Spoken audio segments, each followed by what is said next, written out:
இன்றைக்கி வந்து நம்ம பூரி மசாலா பண்ண போகிறோம். 1 பாட் குக்கரில் பண்ண போகிறோம். அதுக்கு இஞ்சி, பச்சை மிளகா, தக்காளி, வெங்காயம், உருளைக்கிழங்கு, கடுகு, உளுத்தம்பருப்பு, கடலைப்பருப்பு, மஞ்சள் பொடி.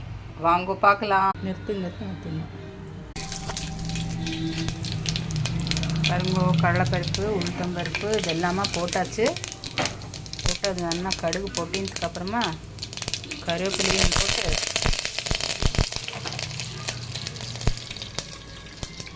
பச்சை மிளகா, இஞ்சி, வெங்காயம், தக்காளி எல்லாத்தையும் போட்டு நல்லா ஒரு வதக்கி உப்பு, மஞ்சள் பொடி போட்டு ஒரு இலக்கி வெள்ளத்தை விட்டால் 3-4 விசிலுக்கு அப்புறம்